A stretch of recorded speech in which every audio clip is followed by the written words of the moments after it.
오일 쇼크와는 본질적으로 다른데요. 트럼프가 입장을 바꿀 경우 시장은 즉각 반응할 수 있습니다. 물론 트럼프가 쉽게 물러설 인물은 아니라는 점도 감안해야 하겠죠. 결국 지금의 불확실성은 단기 충격에 그칠 수도, 그리고 정책 전환이 지연되면서 스태그플레이션으로 번질 수도 있는 갈림길에 놓여 있습니다. 그래서 관세 정책과 관련한 정세 모니터링이 그 어느 때보다 중요해지고 있습니다.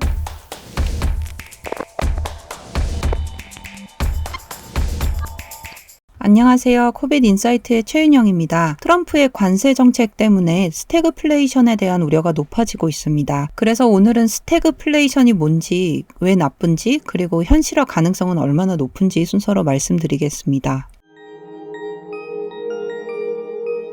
미국의 관세 정책 완화 기대는 섣부른 판단이었던 것 같습니다. 트럼프 대통령은 일부 상호 관세만 일시 중단했을 뿐 전 세계에 부과된 10% 기본 관세는 그대로 유지를 하고 있는데요. 그리고 미중 간의 관세 전쟁도 격화되고 있고, 이는 글로벌 무역에 구조적 충격을 주고 있습니다. IMF에서도 미국과 중국이 전 세계 경제의 핵심 축을 이루고 있기 때문에 양국의 동반 둔화는 세계 경제 전반에 어떤 부정적인 효과를 미칠 수 있다고 분석하고 있습니다. 관세 중단 발표 이후에 시장은 일시적으로 반등했지만 실질적인 부담은 여전한 것으로 저희는 판단을 하고 있고요. 특히 기업 투자 심리는 위축이 되고 있습니다.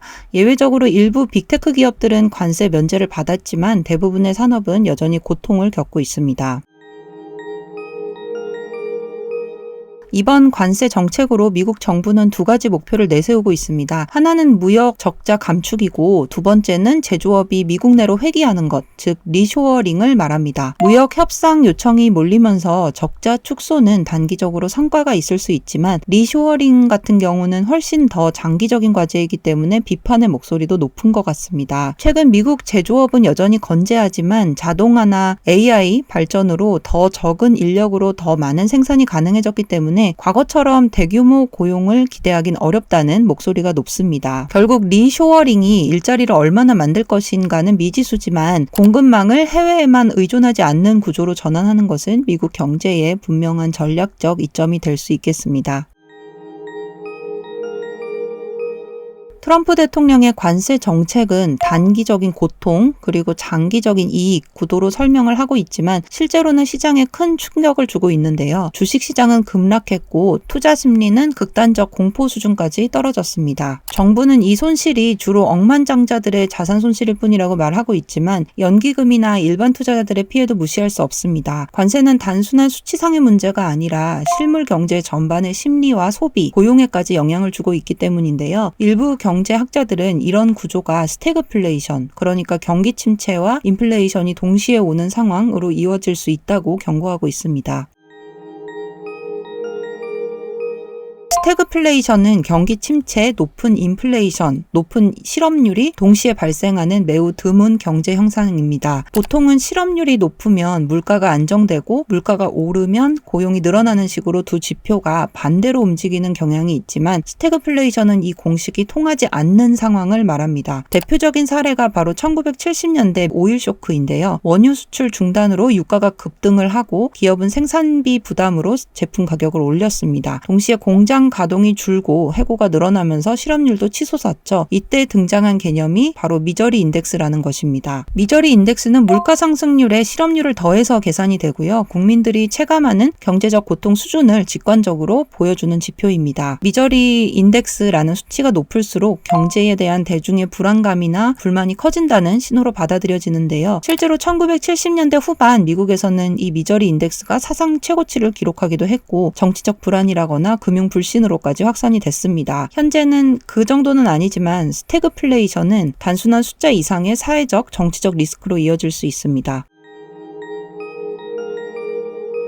스태그플레이션이 위험한 이유는 기존 통화정책 도구들이 제대로 작동하지 않기 때문입니다. 보통 인플레이션이 높으면 중앙은행이 금리를 올려서 소비와 투자를 억제하고 반대로 실업률이 높을 때는 금리를 내려서 경기를 부양하는 방식으로 대응을 합니다. 하지만 스태그플레이션처럼 물가와 실업률이 동시에 높은 상황이다 라면 어느 쪽을 해결하려 하면 다른 쪽이 악화되는 딜레마에 빠지게 되는데요. 실제로 1970년대 미국은 이 함정에 빠졌었습니다. 당시 연준은 고용 악화를 우려 우려해서 금리 인상을 주저했고요. 그 결과 인플레이션이 통제 불능 수준으로 치솟았습니다. 결국 폴 볼커 당시 연준 의장이 초고금리 정책으로 물가를 잡는 데는 성공을 했지만 그 대가로 미국은 두 차례의 경기 침체와 높은 실업률을 감수해야 했습니다. 이처럼 스태그플레이션은 정책 대응을 마비시키고 고통을 장기화시킬 수 있다는 점에서 매우 위험합니다. 이 경험은 경제학계에도 큰 충격을 주게 되는데요. 당시까지 널리 받아들여졌던 필립스 곡선, 그러니까 인플레이션과 실업률은 반대로 움직인다라는 가정이 현실과 어긋났기 때문입니다. 그래서 경제학자들은 공급 충격, 인플레이션 기대 심리, 정부 신뢰도, 글로벌 구조 변화와 같이 복합적인 요인들이 인플레이션과 실업률에 함께 영향을 준다는 점을 인지하게 되었고, 오늘날 중앙은행도 노동시장 지표뿐만 아니라 소비자 기대 심리라던가 글로벌 공급망과 같은 다양한 데이터를 종합적으로 고려해서 통화정책을 결정하고 있습니다. 그 이후로 스태그플레이션에 대한 우려는 종종 등장했지만 1970년대만큼 강력한 형태로 나타난 적은 없는데요. 다만 지금처럼 무역 충돌이라거나 공급망 리스크, 정치적 불확실성이 만약 동시에 커지는 시기에는 과거의 어떤 레슨을 다시 떠올릴 필요가 있을 것 같습니다.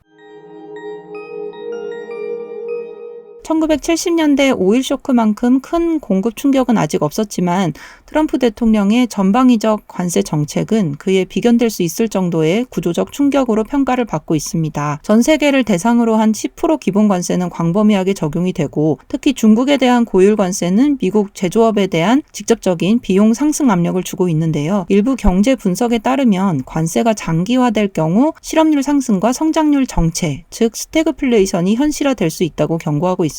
그렇다고 해서 1970년대처럼 잃어버린 10년이 다시 올 것이냐라고 단정하긴 이를 것 같은데요. 현재는 노동시장이 훨씬 유연하고 정책 대응 속도도 빨라졌고 팬데믹 당시처럼 대규모 경기 부양책이 시행될 수 있는 여지도 있기 때문입니다. 무엇보다 관세는 정치적 선택에 따라 언제든 철회 가능한 조치이기 때문에 오일 쇼크와는 본질적으로 다른데요. 트럼프가 입장을 바꿀 경우 시장은 즉각 반응할 수 있습니다. 물론 트럼프가 쉽게 물러설 인물은 아니라는 점도 감안해야 하겠죠. 결국 지금의 불확실성은 단기 충격에 그칠 수도, 그리고 정책 전환이 지연되면서 스태그플레이션으로 번질 수도 있는 관림길에 놓여 있습니다. 그래서 관세 정책과 관련한 정세 모니터링이 그 어느 때보다 중요해지고 있습니다.